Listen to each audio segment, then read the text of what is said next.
నమస్తే, welcome to special focus. This is Sunil. ప్రతి యుద్ధం వెనుక ఓ స్వార్థం ఉంటుంది. ఆ స్వార్థం ఎప్పుడూ యుద్ధాన్ని రగిలిస్తూనే ఉంటుంది. పశ్చిమాసియా ఉద్రిక్తతలకు పక్కాగా సరిపోయే మాట ఇది. శాంతి ఒప్పందం కుదిరింది, చర్చలు జరుగుతున్నాయి. ఇక వార్ ఆగినట్లే అని ఊపిరి పీల్చుకున్నంతసేపు ఆగలేదు అక్కడ దాడులు. మళ్లీ యుద్ధ వాతావరణం కనిపిస్తోంది. అసలు ఈ పరిస్థితికి ఎవరు కారణం? ఇరాన్ తీరుతోనే మళ్లీ రచ్చ మొదలైందా? యుద్ధం కొనసాగాలని టెహ్రాన్ కోరుకుంటోందా? అదే నిజమైతే ఎందుకు? ఎలాంటి వాదనలు వినిపిస్తున్నాయి?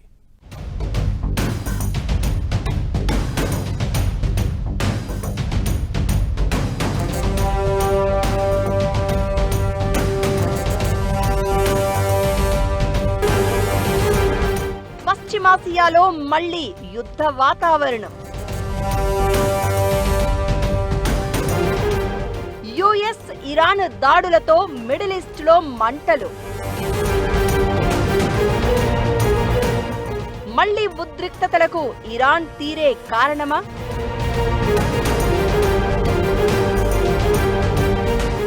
దాడులు మొదలు పెట్టింది అమెరికా కాదా? యుద్ధం కొనసాగాలని ఇరాన్ కోరుకుంటోందా?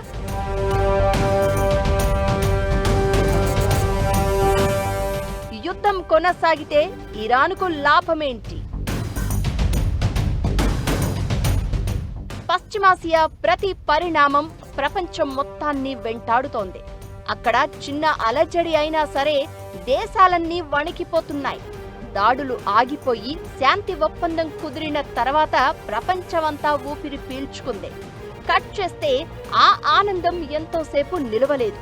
అమెరికా ఇరాన్ మధ్య ఓవైపు చర్చలు నడుస్తూ ఉండగానే మళ్లీ ఉద్రిక్తతలు మొదలయ్యాయి.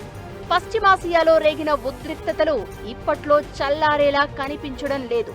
దౌత్యపరమైన చర్చల ద్వారా అమెరికా ఇరాన్ మధ్య సమస్యను పరిష్కరించేందుకు మధ్యవర్తులు ప్రయత్నిస్తున్న వేళ రెండు దేశాలు మళ్లీ పరస్పర దాడులకు దిగాయి. అమెరికా బలగాలను లక్ష్యంగా చేసుకుని బాలిస్టిక్ క్షిపణులతో ఇరాన్ మెరుపు దాడి చేసింది.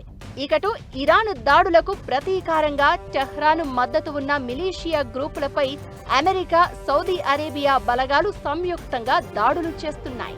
తూర్పు ఇరాక్లోని ఇరాన్ మద్దతు ఉన్న ఉగ్రవాద శిబిరాలు, ఆయుధ డిపోలు, లాజిస్టిక్స్ కేంద్రాలపై అమెరికా, సౌదీ యుద్ధ విమానాలు విరుచుకుపడ్డాయి.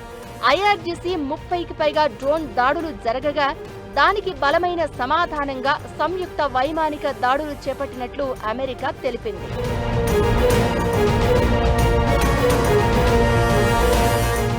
ఇరాన్ అభ్యర్థించడంతోనే తాము సైనిక దాడులను నిలిపివేశామని, ఒకవేళ కొత్త సీజ్ఫైర్ ఒప్పందం కుదరకపోతే దాడులు మళ్లీ మొదలవుతాయని ఈ మధ్య వార్నింగ్ ఇచ్చారు ట్రంప్. అయితే ఆయన వాదనలను ఇరాన్ తీవ్రంగా ఖండించింది. అమెరికాతో ఎలాంటి చర్చలు జరిపే ప్రణాళికలు తమ దేశానికి లేవని అంటోంది. ఒమన్ మధ్యవర్తిత్వంతో చర్చలకు అడుగులు ముందుకు వేస్తున్నప్పటికీ నిబంధనలను నిర్దేశించే హక్కు వాషింగ్టన్కు లేదని తేల్చి చెప్పింది. ఇకటు హర్ముజ్ జలసంధిపై సార్వభౌమాధికారాన్ని వదులుకునేది లేదని స్పష్టం చేసింది. ఇకటు ఇరాన్ నుంచి ఎదురవుతున్న సవాళ్లతో పశ్చిమాసియాలో సముద్ర వాణిజ్య మార్గాల భద్రత కోసం మిలిటరీ చర్యలను అమెరికా తీవ్రతరం చేసింది. మిడిల్ ఈస్ట్ లో ఇరాన్ పై ఆంక్షలు, దిగ్బంధనాన్ని పటిష్టంగా అమలు చేసేందుకు 20కి పైగా అమెరికా నౌకాదళ యుద్ధ నౌకలు మోహరించినట్లు అమెరికా సెంట్రల్ కమాండ్ తెలిపింది. ఇలా పరిస్థితి రోజురోజుకు ముదురుతూ ఉండడంతో ఇది దేనికి దారితీస్తుంది? మళ్లీ యుద్ధం అనివార్యమైతే పరిస్థితి ఏంటనే ఆందోళన ప్రపంచ దేశాలను వెంటాడుతోంది.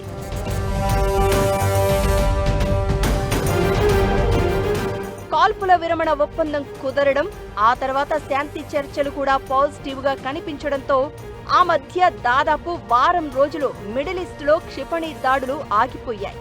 దీంతో చమురు మార్కెట్లు కూడా కాస్త స్థిరంగా కనిపించాయి.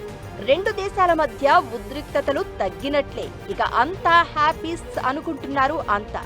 అయితే ఆ పరిస్థితి ఎక్కువ రోజులు నిలవలేదు. అమెరికా ఇరాన్ మధ్య భీకర దాడులు జరుగుతున్నాయి ఇప్పుడు. అయితే ఈ పరిస్థితికి ట్రంప్ దూకుడే కారణం అనుకున్నారు. అయితే అసలు సీన్ వేరే ఉంది. జూలై 28న జోర్డాన్లోని అమెరికా సైనిక స్థావరంపై ఇరాన్ బాలిస్టిక్ క్షిపణులతో దాడి చేసింది. దీంతో మిడిల్ ఈస్ట్ ఘర్షణ మళ్లీ ముదిరింది. నిజానికి ఇప్పటివరకు అమెరికా దాడులకు ప్రతీకారంగా మాత్రమే ఇరాన్ స్పందిస్తోందని అంతా అనుకుంటున్నారు. నిజానికి ఫిబ్రవరి 28న అదే జరిగింది. అయితే ఈసారి మాత్రం రివర్స్. అమెరికా నుంచి దాడి జరగకముందే ఇరాన్ అటాక్ చేయడంతో పరిస్థితి మారిపోయినట్లయింది. ఇదే కొత్త అనుమానాలకు కారణమవుతోంది.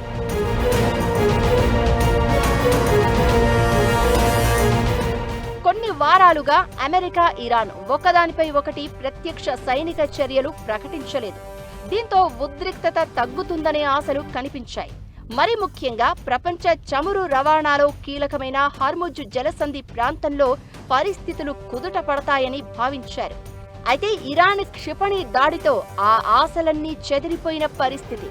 ముందుగా కాల్పులు ప్రారంభించింది ఇరానే అని అమెరికా అధికారులు ఆరోపించారు.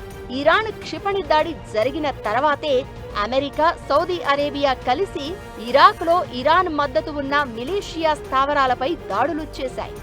నిజానికి ఈ యుద్ధం ఎప్పుడు ఆగుతుందా అని ట్రంప్ కూడా భావించినట్లు కనిపించారు. కాల్పుల విరమణ, శాంతి ఒప్పందం దిశగా వేగంగా అడుగులు వేసింది అందుకే. అయితే ఇరాన్ మాత్రం యుద్ధాన్ని ముందుకు తీసుకెళ్లాలి అన్నట్లుగా కనిపించింది. జోర్డాన్లోని Muwaffaq Salti air base, America central command కు సంబంధించిన మరో సైనిక కేంద్రాన్ని లక్ష్యంగా చేసుకుని ఐఆర్జీసీ 5 బాలిస్టిక్ క్షిపణులను ప్రయోగించినట్లు సమాచారం. ఈ దాడితోనే పరిస్థితి మళ్లీ మొదటికి వచ్చినట్లు తెలుస్తోంది.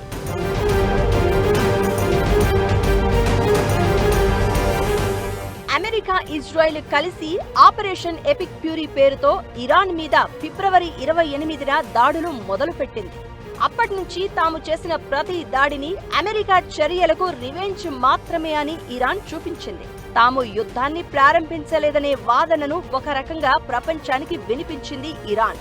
అయితే ఇప్పుడు మాత్రం సీన్ రివర్స్ లో కనిపిస్తోంది. కొద్ది రోజుల విరామం తర్వాత మళ్లీ మొదటగా దాడి చేసింది ఇరానే అనే అభిప్రాయాలు వినిపిస్తున్నాయి. దీంతో మళ్లీ భారీ సైనిక చర్యలు చేపట్టేందుకు అమెరికాకు మరింత బలం అందినట్లయింది. అంతా నార్మల్ అవుతుందనుకున్న టైంలో ఇరాన్ మొదటగా దాడులు చేయడం వెనుక భారీ వ్యూహం ఉందనే అభిప్రాయాలు వినిపిస్తున్నాయి. యుద్ధాన్ని ముగించేది లేదు అని ఇరాన్ సంకేతాలిస్తోంది. అమెరికా స్థావరాలపై దాడి చేసే సామర్థ్యం ఇప్పటికీ తమ దగ్గర ఉందని, తక్కువ అంచనా వెయ్యొద్దు అనే వార్నింగులను కూడా ఇచ్చినట్లయింది. ఇరాన్తో యుద్ధంలో అమెరికా ఆర్థిక వ్యవస్థపై భారీగా భారం పడుతోంది. ఇటు ఇరాన్ మాత్రం యుద్ధం మళ్లీ మొదలైనా తగ్గేదేలే అన్నట్లుగా కనిపిస్తోంది. దీంతో పశ్చిమాసియాలో ఉద్రిక్తతలు పీక్స్ కు చేరుతున్న పరిస్థితి.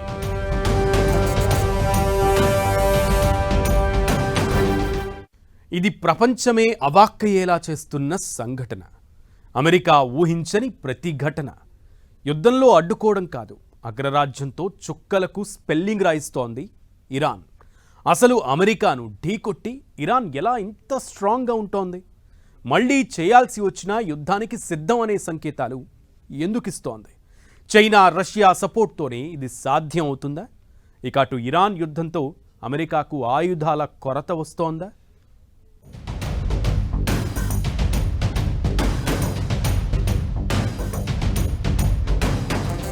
అమెరికాకి చుక్కలు చూపిస్తున్న ఇరాన్, యుఎస్ ను ఢీకొట్టి స్ట్రాంగ్ గా నిలుచుంటున్న ఇరాన్, ఎంతవరకైనా సిద్ధమే అన్నట్లుగా సంకేతం. చైనా, రష్యా ఆయుధాలే ఇరాన్కు బలమా? ఇరాన్ దెబ్బకు యుఎస్ కు ఆయుధ కొరత. వెనుజువేలా పరిణామాల తర్వాత ఇరాన్ను మహా అయితే వారం రోజుల్లో గుప్పిట్లోకి తీసుకోవచ్చనే అంచనాతో యుద్ధం మొదలుపెట్టారు ట్రంప్. ఆ తర్వాత కానీ అసలు సీన్ అర్థం కాలేదు. చిన్న చిన్న ఆయుధాలను ప్రయోగించి అమెరికాకు భారీ ఆయుధ నష్టాన్ని మిగిల్చింది ఇరాన్. రక్షణ పరంగా, ఆర్థికంగా అమెరికా మీద ఒత్తిడి తీసుకువచ్చింది. సరిగ్గా ఇప్పుడు హర్మూజ్తో పాటు స్తంభించిన నిధుల విషయంలో చర్చలు జరుగుతున్న సమయంలో మళ్లీ ఉద్రిక్తతలకు ఇరాన్ వ్యూహాత్మకంగా ఆజ్యం పోసినట్లు కనిపిస్తోంది. తమ డిమాండ్ల కోసం తాము ఎంతకైనా సిద్ధం అన్నట్లుగా సంకేతాలు ఇస్తోంది. నిజానికి అమెరికాను ఢీకొట్టి పూర్తి యుద్ధం చేసే స్థితిలో ఇరాన్ లేదు. అయితే ప్రాంతీయ స్థాయిలో ఒత్తిడి తీసుకువచ్చి అమెరికా మిత్ర దేశాలకు నష్టం చేసే సామర్థ్యం మాత్రం ఖచ్చితంగా ఉంది. ఇకటు చైనా, రష్యా, ఉత్తర కొరియా నుంచి ఆయుధాలు, సాంకేతిక పరంగా సాయం అవుతోంది. దాన్ని ఉపయోగించుకుంటూ అమెరికాకు చుక్కలు చూపిస్తోంది ఇరాన్.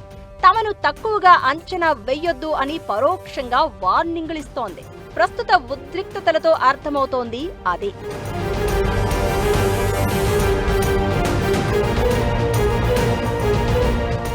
అమెరికాతో ఉద్రిక్తతలు కొనసాగుతున్న వేళ ఇరాన్ తన వైమానిక రక్షణ వ్యవస్థను మరింత బలోపేతం చేసేందుకు చర్యలు వేగవంతం చేస్తోంది.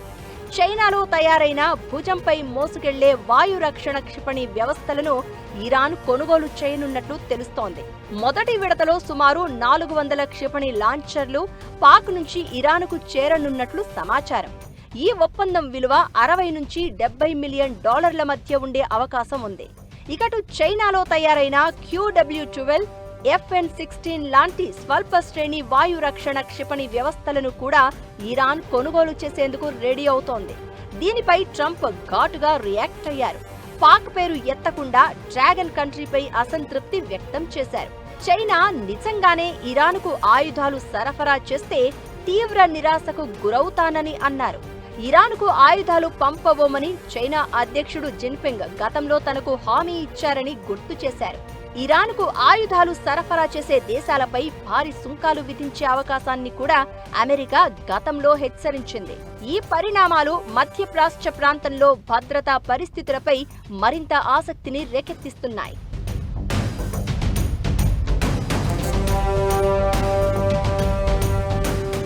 FN-16, QW-12 అనేవి భుజంపై నుంచి ప్రయోగించే ఫైర్ అండ్ ఫర్గెట్ మిజైల్స్. ఒకసారి ప్రయోగించిన తర్వాత స్పెషల్ గా కంట్రోల్ చేయాల్సిన అవసరం ఉండదు. 6 కిలోమీటర్ల దూరంలో ఉన్న లక్ష్యాలను ఇవి ఛేదిస్తాయి.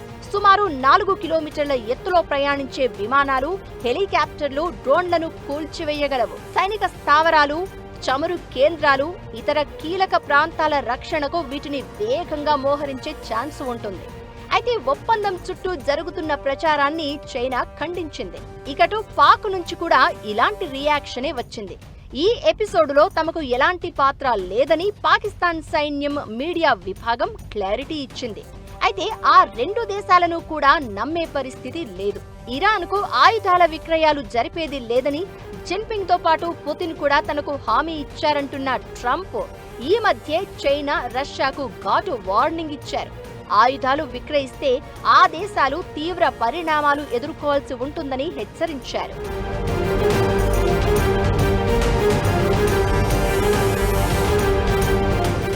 ఇకటు ఇరాన్ కొట్టిన దెబ్బకు అమెరికా క్షిపణుల నిల్వలు భారీగా తగ్గిపోయాయి. దీంతో వాటిని వేగంగా భర్తీ చేయడానికి అమెరికా రక్షణ శాఖ ప్రముఖ రక్షణ రంగ సంస్థ లాక్హీడ్ మార్టిన్ తో $59 బిలియన్, అంటే దాదాపు 5 లక్షల కోట్లతో భారీ ఒప్పందాన్ని ఇచ్చింది. వచ్చే 7 ఏళ్లలో పేట్రియాట్ క్షిపణుల ఉత్పత్తిని 3 పెంచాలనేది టార్గెట్. ఈ ఏడాది ఏప్రిల్లోనే PAC-3 MSE క్షిపణుల తయారీ పెంచేందుకు లాక్హీడ్ మార్టిన్ కు $4.7 బిలియన్ ఒప్పందం లభించింది. ఇప్పుడు దానికి అదనంగా $53.86 బిలియన్ విలువైన కొత్త అగ్రిమెంట్ యాడ్ చేసింది.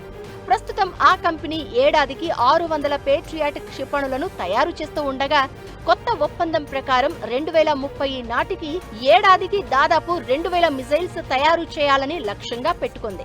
పశ్చిమాసియా ఘర్షణల సమయంలో ఇరాన్ వేల సంఖ్యలో క్షిపణులు, డ్రోన్లతో దాడులు చేసింది. వాటిని అడ్డుకోవడానికి అమెరికా, దాని మిత్ర దేశాలు పెద్ద ఎత్తున పేట్రియాట్ క్షిపణులను యూజ్ చేశాయి. దీంతో అమెరికా దగ్గర ఉన్న నిల్వలు వేగంగా తగ్గిపోయాయి. యుద్ధం కారణంగా అగ్రరాజ్యం కూడా ఇబ్బందులు పడుతూ ఉంటే ఇరాన్ మాత్రం తగ్గేదేలే అన్నట్లుగా అడుగులు వేస్తోంది. యుద్ధాన్ని కొనసాగించాలనే వ్యూహంతో అమెరికాకు వార్నింగులు ఇస్తోంది.